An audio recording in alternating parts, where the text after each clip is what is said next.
see on the leading edge of that tank, you can start to see those little bits of sparkle. You can start to see now the water vapor starting to leach through. You should start probably seeing some liquid getting pumped over, maybe on the backside. Okay. So it's starting to expand that water, and it hasn't broken through yet. That crude oil is a lid on that steam, just like a pressure cooker. It's holding that steam back. It's making the boiling point increase. It's making the expansion rate be big in order to eject that product out of the tank. What you just saw there, we would call that slop over.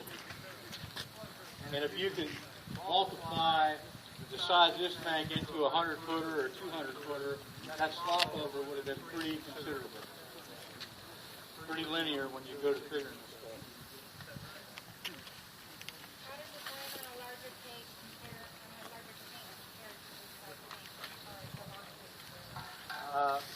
The way we typically predict the boilover is by the level in the tank, because we know it burns off a certain amount of product per hour. We know that the heat wave is going to sink so many feet per hour.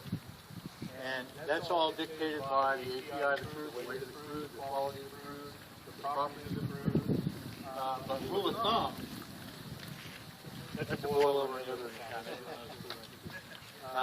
Rule of thumb is that we burn off about a foot and a half an hour when it comes to crude oil, and that heat wave dives from 1 to 3 feet per hour. Dwight predicted a big tank was a 260-foot. Where's Eric? I think he's on the bus. Where's that big tickler? We got a call for a fire over in Africa, and we told them, we can't help you. By the time we get there, it'll be a taco on the ground. They all folded up.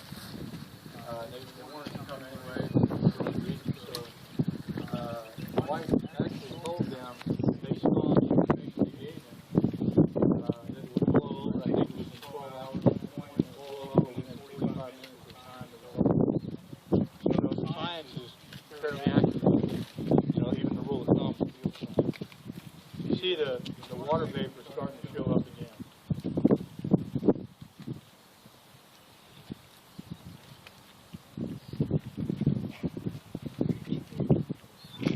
Just that little bit that slopped over, if you consider that in a bigger version of this, just that little bit could affect arteries going in and out of the tank. It could levy a fight. That much product on the ground. So in that case, we could have, right now, we could have a pressure plant on the tank. Certainly a good opportunity.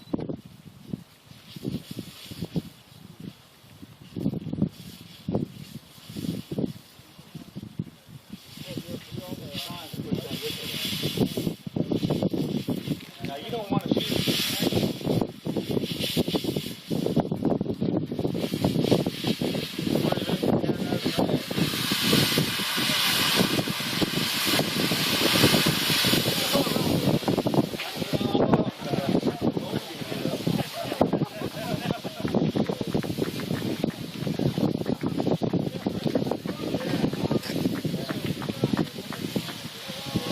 Congratulations to Mark Flowers. He took an unknown crude and made it boil. That's the real deal, guys. Picture that in any tank farm. That's any tank farm worldwide. Look at the smoke yield. The surface area just increased by how much? If you could measure the product as it came down, the landing zone was probably 2 or 3 same diameter. Mark's going to try to cool it down before his load blows up.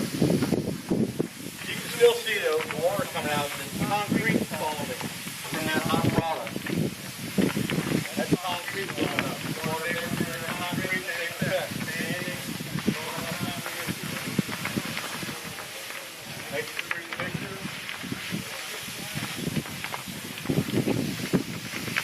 Now look at that tank. From this side, you can see that tank is basically extinguished.